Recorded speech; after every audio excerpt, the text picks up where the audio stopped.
Carl Rogers created a form of therapy where he had this wonderful idea of having, I think it's called personal regard. So you kind of hold your client in a sense that you just care for who they are. So he said, I realize there is something I do before I start a session. I let myself know I'm enough, not perfect.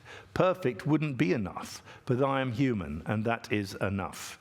There is nothing this man can say or do or feel that I can't feel myself. I can be with him. I am enough.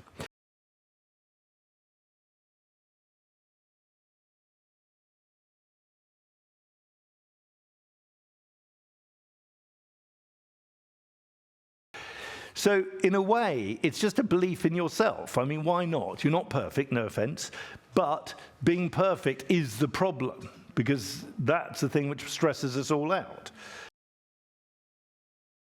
So parts is NLP's way of putting all these things into a bucket.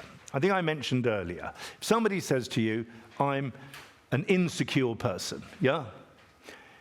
If you say to them, part of you is insecure, but part of you is also what? And they go, well, capable.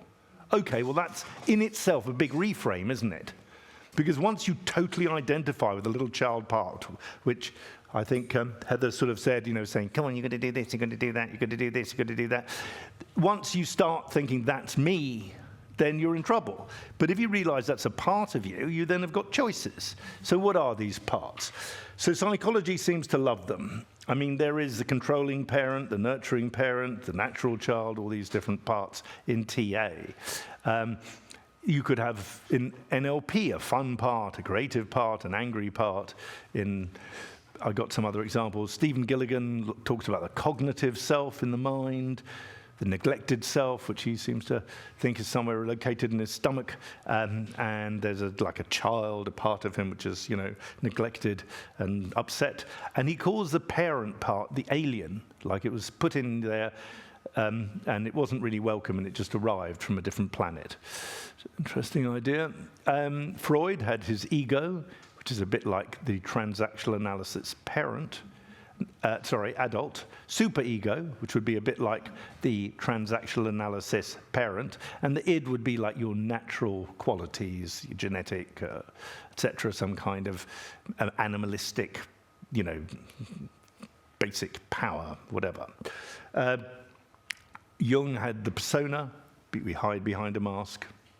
The ego, similar to Freud's ego, also this idea of anima and animus, which is the male quality in a woman or the female quality in a man, and so on. Dilts seems to like a variation of it. Robert goes for soft, strong, and playful. So there are all these parts, basically.